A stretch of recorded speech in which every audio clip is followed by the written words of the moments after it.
Executions will continue in the Hoosier State today, and we're keeping a close watch on the events leading up to them. So far, we've witnessed the execution of Daniel Lewis Lee and Wesley Perkey. Today, another execution is set to move forward. News 10's Jordan Kudish has been following these executions. She joins us live from the federal prison complex with more. Well, John, it's fairly quiet outside of the prison right now, but later today, as we see that execution move forward, that may change. That's when serial killer Dustin Honken will be put to death by lethal injection. Now, I'm going to take you back to the beginning of this case so that you can understand why Honken got here in the first place. Now, according to records, Honken had several run-ins with law enforcement prior to his murder conviction. Some even referred to him as the Iowa Meth Kingpin. Now, in 2004, a jury in Iowa found Honken guilty of murdering 5 people in 1993. Those include 2 informants, a girlfriend of one of them, and 2 of her younger daughters. His death sentence will mark 27 years since his first victim's death, and Honken will become one of the only people from Iowa to receive the death sentence since 1963. Now, of course, we do have a media witness who will be inside of the federal prison seeing this execution firsthand. And of course, as we learn details throughout the day, we'll be sure to relay them back to you. But for now, reporting live from the federal prison in Terre Haute, I'm Jordan Kudish. Execution delayed. An Iowa drug kingpin convicted of the 1993 murder of 3 adults and 2 children won't be put to death in January after all. We told you back in July, a federal judge gave Dustin Honken the death sentence for those 1993 murders. And today, a different judge ordered his execution be put on hold because of a lawsuit over how federal executions will be carried out. There has not been a federal execution since 2003, and the state of Iowa abolished the death penalty in 1965. Today, another development in the planned execution of Dustin Honken, a man some say has information on the disappearance of Jody Huizentroot. The former Iowa drug kingpin was scheduled to be executed Friday, but that's been put on hold. Our Zach Fuller has the latest in the studio tonight. Zach. Caitlin, Honken was going to be the third of 3 executions this week, the first federal level execution since 2003. That was before his lawyer stepped in and had his death put on hold again. That's the essence of the argument, is that this singular drug is, which would be used universally, is potentially a very painful process. U.S. District Judge Tanya Chuckin agreed with that 8th Amendment argument against cruel and unusual punishment in the case of Honken and 3 other inmates. Whenever Honken dies, he'll take with him whatever information he might know about what happened to Jody Huizentroot. Odds of him divulging that before he dies are slim. I don't have any reason to believe that he actually wants to talk or any way involve himself in this case. I think he prefers to just let it drop and not address it. But one former accomplice, Angela Johnson, currently serving life in prison for the same murders as Honken, has addressed it. In very specific questioning of Dustin about someone they both knew that could have been involved, he said that he didn't want to talk about it.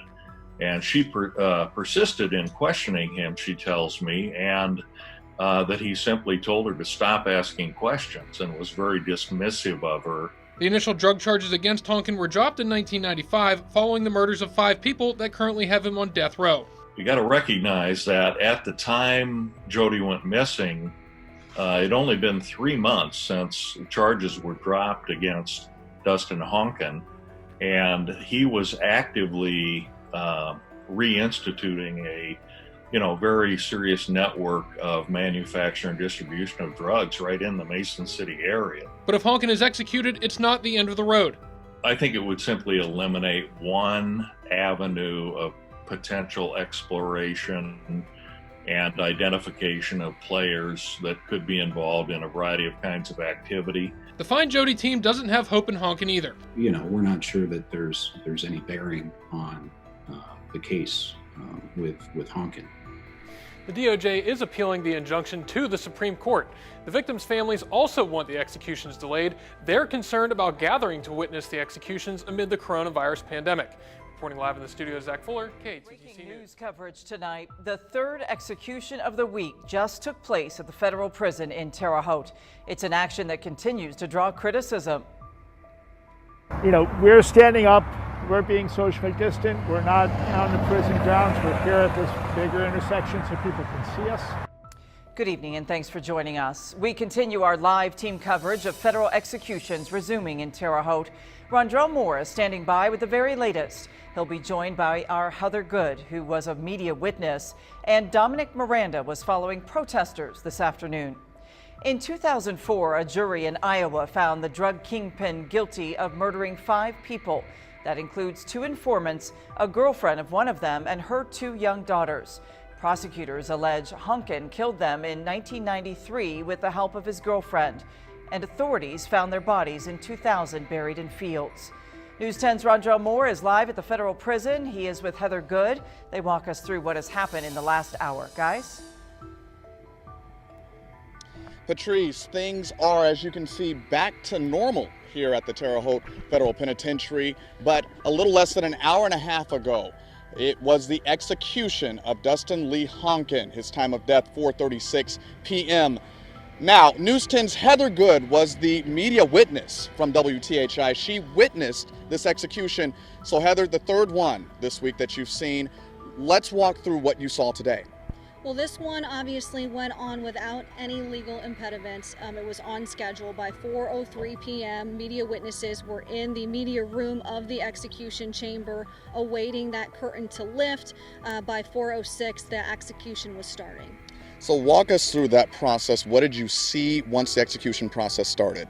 Well, I'll tell you about his final moments. Dustin Honken chose to use his final moments to recite a poem. That poem is called Heaven Haven. We've got the quotes of that poem actually on my social media already if you'd like to go and read that. Then he went into a prayer. He said, "Hail Mary, full of grace." He went on to say, "Pray for me, I am a sinner," and ended by saying, "Mary, Mother of God, pray for me." At no point did he directly address anyone else. His eyes were mostly to the ceiling, and really he was not saying it in any way that would project as if he were speaking to someone. It very much, I got the impression that he was doing this for himself. This was a poem and a prayer for himself in his final moments. Well, and that's very different than earlier this week. He wasn't really declaring his innocence or anything like that. He was basically speaking to himself. Well, and I think it's very different than what we saw earlier in the week with the first 2 executions as well. Daniel Lee used his final moments to maintain his innocence. Wesley Perkey used his final moments to ask for forgiveness. Well, that was one difference, and we talked about this earlier. You mentioned another difference, especially talking about the time of death. Absolutely. So the first 2 executions, there's a speaker in the room. Someone will come on over that speaker and notify us that death has occurred and then give that time.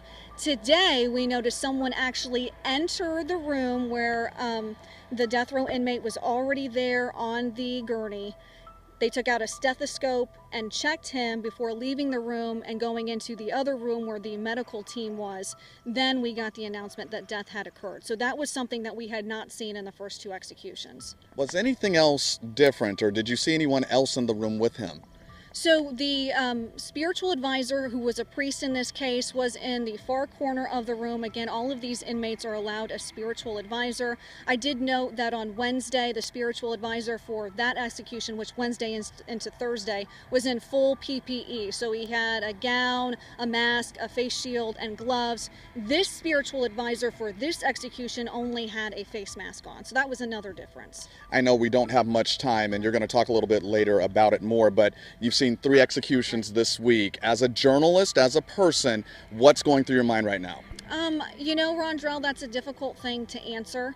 I think this week has been extremely difficult, especially with all of the delays. It was very exhausting. Right now, I'm still, I think, kind of numb to it all. But I'll be processing this, no doubt, through the weekend. All right. Thank you very much. Good reporting all week. News 10's Heather Good, and we're going to hear more from her coming up tonight on My Fox 10 and also News 10 Night Watch. But What's going on, you guys? Welcome back. Another episode of Greenlit Gang TV here. Appreciate you guys checking out the video. Today we're going to be talking about a gentleman by the name of Dustin Honken. Many of you may not have heard of him. He is a convicted drug trafficker, convicted murderer out of Iowa. He was executed July 17th, 2020. And when you actually read his story, this guy's got one of the craziest rises to power, rises to, criminal underworld, meth producing, and convicted of 5 heinous murders, including 2 young children. Did not look the part. Definitely had a lot of options in life, and chose to take his significant abilities and put them all towards the criminal underworld. So Dustin Honken, born March 22nd, 1968. He was born in Britt, Iowa. Mom and dad once said that his mom was perfect, right? Loving, nurturing mother. Took very good care of him, had nothing but good things to say, had a good relationship. His father, on the other hand, Jim Honken, was an alcoholic, career criminal, was known as just a schemer, always planning the next scheme, the next come up. Did not treat Dustin and his siblings well. He had a brother and a sister. Sister said that his dad had a big sway over Dustin and his brother, right? Emotionally abused him. Dustin says he didn't physically abuse him. He got whoopings the way he got disciplined. You got to remember, times were different back then. So what might be viewed as child abuse now wasn't viewed as that back then. Regardless, Dustin's dad was not a good guy. Dustin was extremely smart, extremely proficient in math, science, an amazing writer. Had a right-left brain combo, all right? And I don't know what all that totally means, but he was extremely smart, understood things very well, studied things, did a lot of reading. And in a way, his dad took advantage of that. He graduated high school, and his dad actually had him, shortly after he graduated, steal a bank key and made a copy of it. Shortly after that, Dustin's dad, who his name was actually Jim Honken, committed 2 armed robberies, banks. The second robbery landed him in prison. And even after that, it said that when he went to prison, when Dustin and his brother would go to visit, now this time they've graduated, so they're young adults, Dustin's dad would romanticize his criminal life and his criminal activities and make himself seem bigger and cooler than he was. And you'd figure for your kids, you'd want better, right? You'd want them to stay away and tell them, all the horrible stuff you went through. Doesn't seem like that happened. Not that gives Dustin any excuses, because, again, it said he had a great relationship with his mother. And actually, his mom remarried, and it said that he had a good relationship with his stepdad as well. So, but again, they talk about the influence of the father and what that can hold over a young man, especially in the important years. And I think for Dustin Honken, that definitely played a big part. So he's good in all these great subjects in school. He's proficient in everything. He actually gets a scholarship to a local community college, North Iowa area community college. Goes there for a year, gets an A- in chemistry. And remember that A- in chemistry. Please remember that. But it's not for him. Quit school, begins selling marijuana and cocaine, and picks up on it very well. He's very good at it from the get-go. Builds up a client list, starts making thousands of dollars, all right? And his things escalated very quickly. So he then decides to move on and become basically a drug manufacturer, and he wanted to switch over to meth, all right? His best friend at the time, Tim Cutcomp, they moved to Arizona. They borrowed $5,000 from Dustin's brother, and they buy chemicals and equipment. And within a year, Honken and Cutcomp, they'd managed to produce several pounds of basically what they were calling pure meth. And you got to remember, because Dustin was so good at chemistry, he was able to do that. They sold in the Northeast Iowa, and they used 2 drug dealers. Okay, so within the Northeast Iowa area, they sold through 2 drug dealers, Terry DeGue, I hope I'm saying that right, and Greg Nicholson. Hundreds of thousands of dollars were exchanged, hundreds of thousands of dollars were made on several drug runs.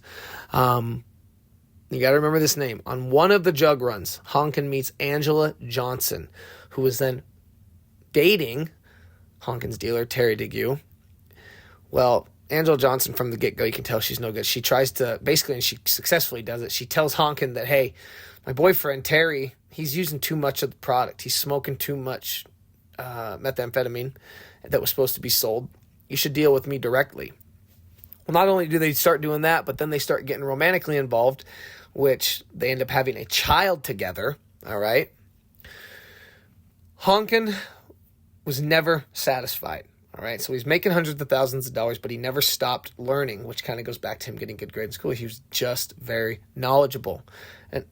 Said he studied chemistry textbooks at the library, science journals, kept thorough records, and wanted to expand his business. And actually, the internet's in its infancy at this time. This part was really interesting.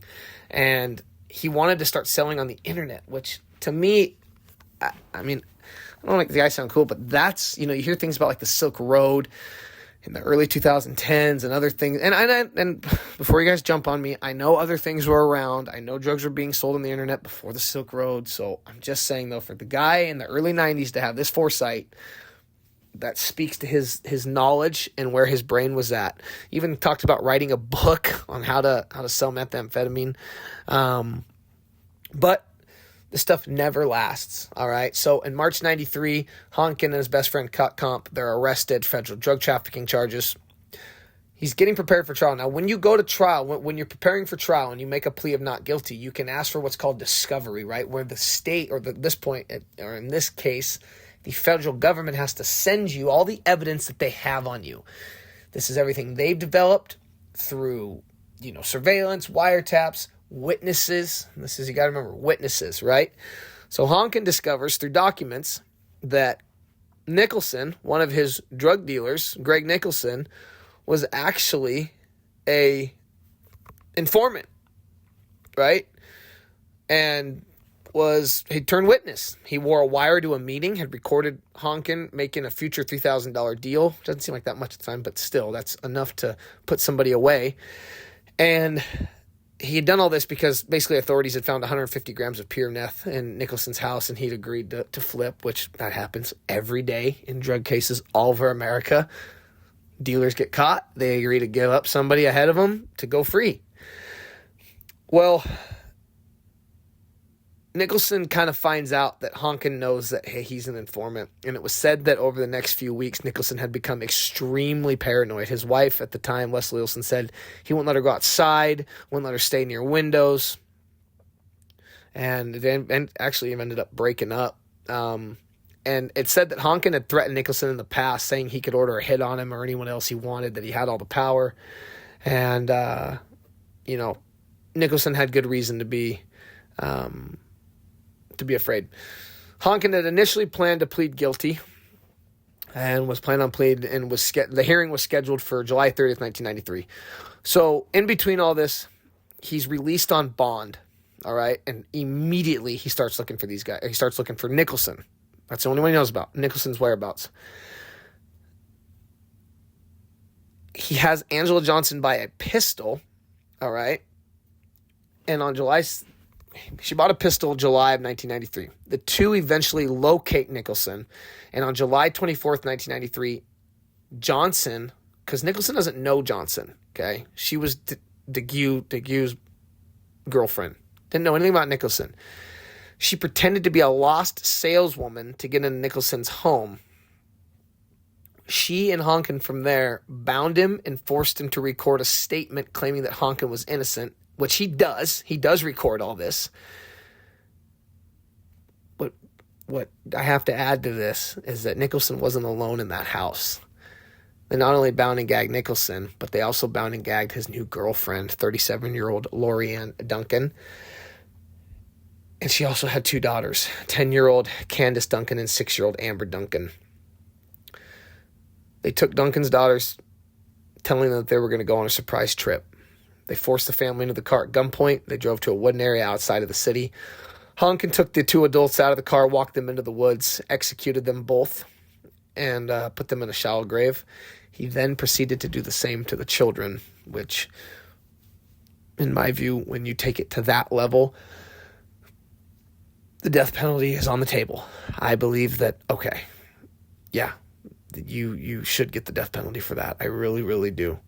I'm not like one of those, I 100% believe in the death penalty, but I'm also not, no way we can't have it, because I believe cases like this are a good example of why we have it. And the families of those people do deserve justice on a different level. So that was July 30th, 1990. That was July 24th, 1993. All right. July 30th, 1993, Honken gave his attorney the recording that they'd forced Nicholson to record, saying he was, Dustin had nothing to do with this, and that he wanted to change his plea. Upon hearing that Nicholson had disappeared, the government turned to Honken's former dealer, Terry DeGue, and that they wanted now him to help their case against Dustin Honken. Now, Honken tells his best friend Cut Comp that, hey, now I'm worried about him, all right? Well, sure enough, November 5th, 1993, because remember, Dustin's out on bond at this point, okay? He's out, he's going to plead guilty to these drug charges. That's it. They can't prove anything about Nicholson other than that he's missing, but they can't prove Honken did anything or that Johnson did anything. November 5th, 1993, DeGue also disappears. The night before his disappearance, he had dropped his 10-year-old daughter off at his mother's house and said he was going to meet Johnson, now his ex-girlfriend, because she left him for Dustin Honken. She lured him to a country club under they were going to rekindle their relationship. She was going to get back together with him, right? I still love you, yada, yada, yada. And they then drove to an abandoned house, I'm sure to maybe make love, do something of that sort. Well, Dustin Honken was waiting. And when he finally got to DeGue, Dustin Honken beat and shot Terry DeGue, buried him. And there goes all the government's witnesses, right? Just like that. And believe it or not, they dropped their case against Dustin Honken. So you see a lot of this stuff in movies. You hear a lot about these cases where somebody will get arrested for a murder, and while they're behind bars, right, they get caught on some jail phone or some prison phone attempting to murder the witnesses, right? And it never works out. Well, in this case, it actually did. And of course, it helps that he's out, free, and his calls aren't being traced. But I just thought it is crazy that he was able to wipe these people out, and they were actually forced to drop the charges. So fast forward, right? We jump into winter of 93 or around, it's like around 93, 94. He goes to Cut Comp. Dustin Honken goes to his best friend Cut Comp and said, hey, I need to destroy a pistol. They use a blowtorch to cut, and they melt the gun into multiple pieces. They discard it along ditches. So he did a really good job. Dustin Honken was smart. The way he did this, it was pieces of it, right? Pieces of it all around ditches on the country road. So him and Tim Cut Comp, they get rid of the gun. Well, in the fall of 95, Honken recruited a man, Dan Cobain, to help him manufacture meth. So now he's still out. He's got rid of all these charges. Okay, these were the witnesses against him. Now they don't even know what happened to these witnesses. So they think something bad happened, probably murdered. But these initial drug charges that Honken was facing, they go away. So he goes right back to what he's doing. In the fall of 95, now 2 years later, he recruits Dan Cobain to help manufacture meth. However, because this is the drug game, Cobain became a police informant. And on February 7th, 1996, officers executed a search warrant on Honken's home, found his meth lab. Chemicals, equipment, books, notes, including ones on manufacturing drugs and how to bind and gag people. So the dude was just, man, he was on a mission. I'm going to become the biggest meth dealer, make all the money, and if you get in my way, I will kill you. And you got to think at this point, the guy's gotten away with it a couple times, right? He's killed 5 people of nothing. A couple years passed, and he's right back doing what he's doing, all right? So once again, they're re-indicted. Dustin Honken, Tim Cut Comp, they're indicted on federal drug trafficking charges while waiting trial. He gets released on bond, all right? Again, he plots another murder of Cobain, police officers, chemists, and he wants to destroy evidence against him. So he's just racking up the stakes. Well, even though he's his best friend, Tim Cut Comp goes, hey, man, I'm out, and he decides to become an informant. He suspected that Honken had killed Nicholson, and basically he goes, I don't want to go down for all these murders that you're out doing. And Cut Comp decided to wear a wire while he was around Honken during their time on pretrial release. Cut Comp recorded Honken talking about his plan to kill witnesses and implicitly referenced killing witnesses in 1993. He compared the feeling of killing someone to a football game, saying, once you go a certain distance, there ain't no turning back. When Cut Comp asked Honken if killing people bothered him, he replied, nope, never think about it, never dream about it, never nothing. Thought I'd have nightmares. Honken was recorded calling Cobain a rat and saying He would kill him no matter what. I've climbed far bigger hills than that little hill. Even if I'm in prison for 15 years, whatever, when I get out, he's still dead. When Cutcomp expressed concern over the murders, Honken said Cobain forced his hand. They made me choose between my family and them. I'm sorry, but that ain't no choice. Cutcomp turns over the recordings to federal investigators. Honken's bond gets revoked. While in jail, Honken had confessed to fellow inmates that he killed witnesses from an earlier case, that he plotted to murder Cutcomp, gave fellow inmates directions to Cutcomp's house when they get out to go get him.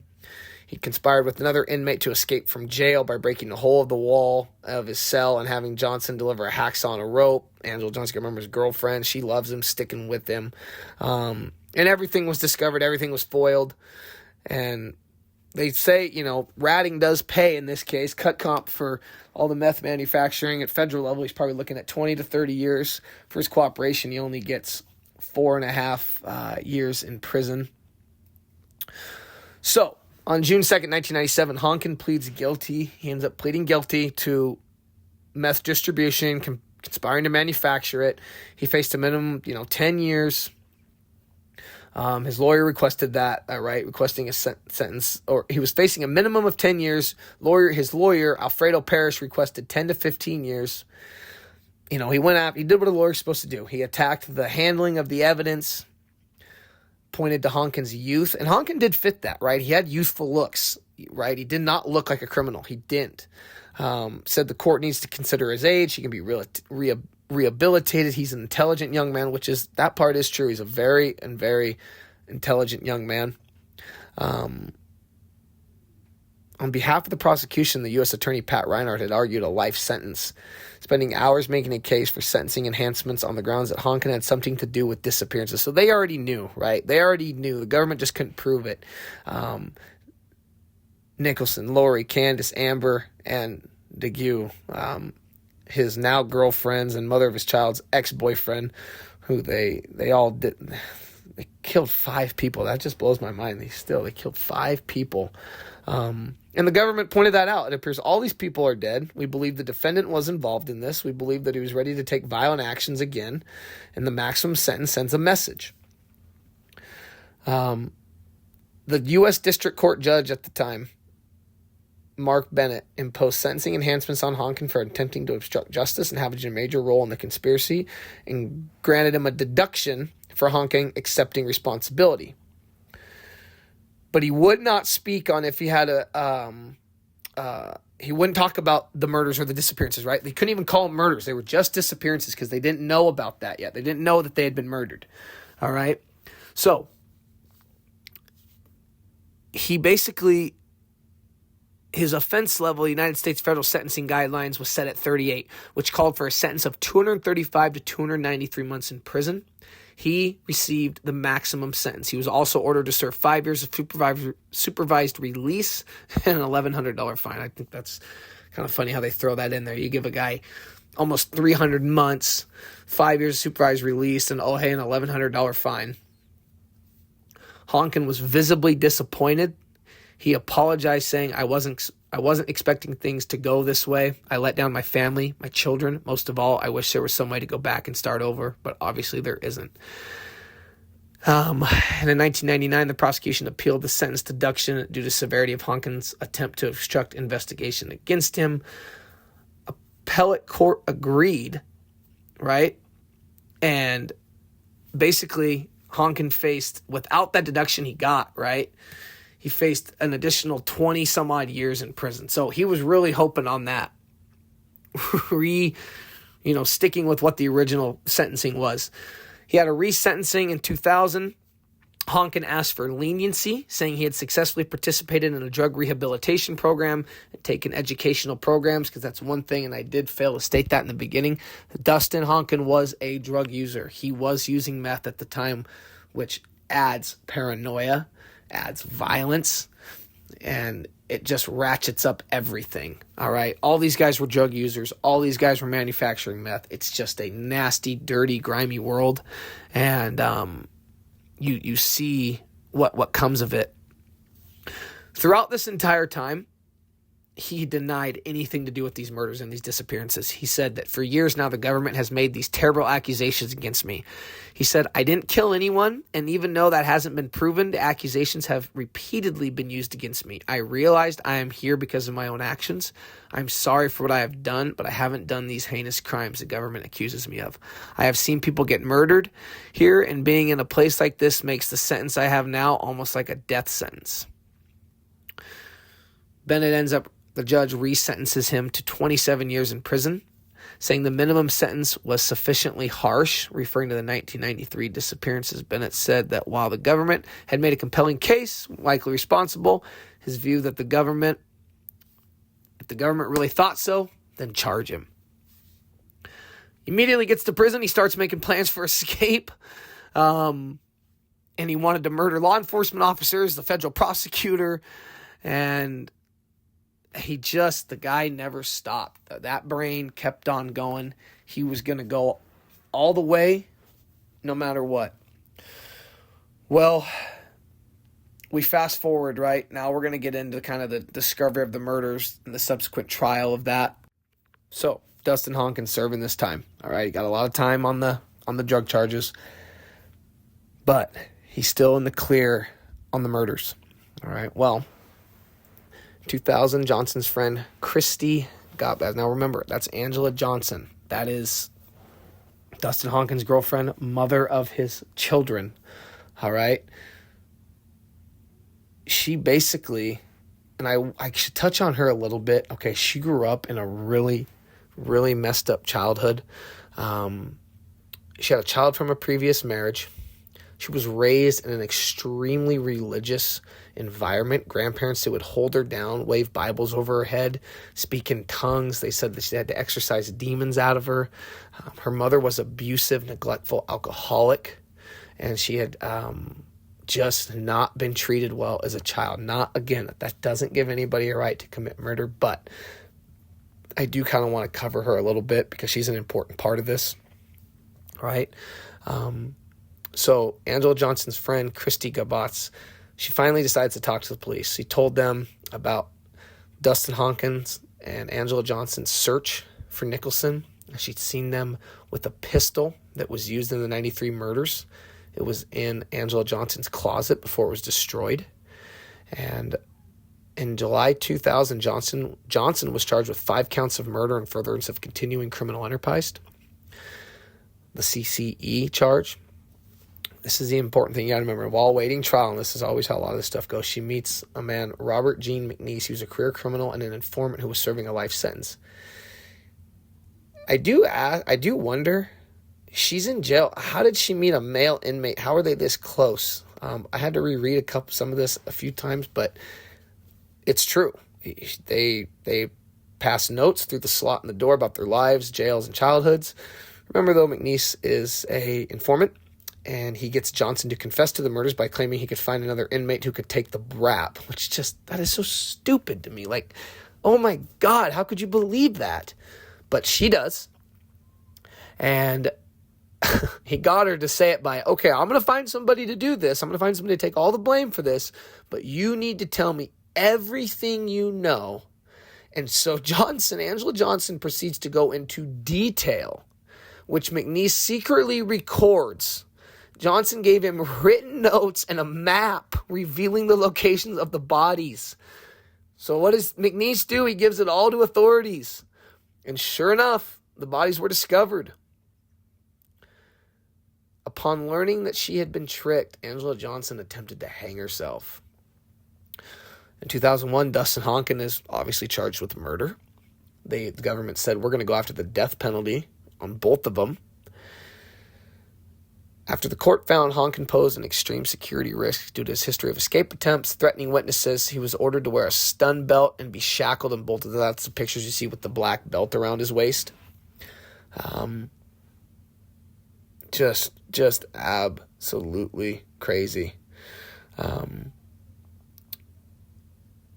was a lot of witnesses that ended up coming forward. First trial, or the trial starting, they were tried separately, all right? Honken went to trial first, October 2004. Lawyers point to the lack of physical evidence. Prosecution said he had every reason to kill the victims, presented 65 witnesses against him.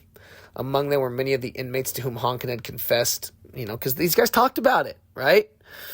One of the guys' name was Fred Tokers. Tokers testified that Honken described strangling Lori Duncan and Greg Nicholson and killed the children since they could have been witnesses. Jeez.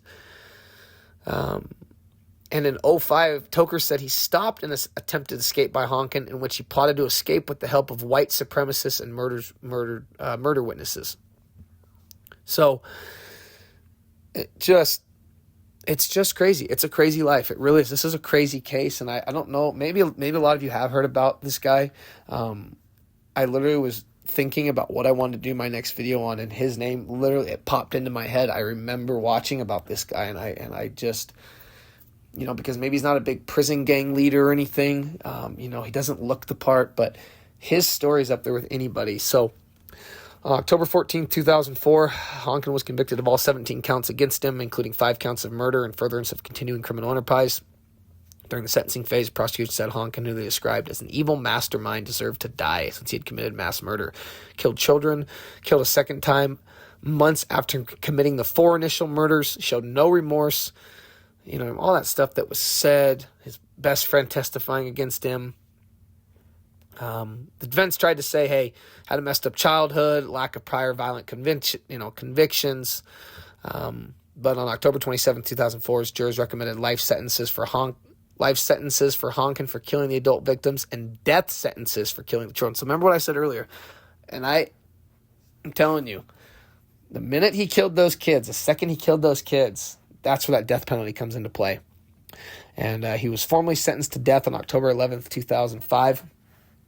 Angela Johnson, for her part, in 2005, was found guilty on 5 counts of murder and furtherance of a continuing criminal enterprise.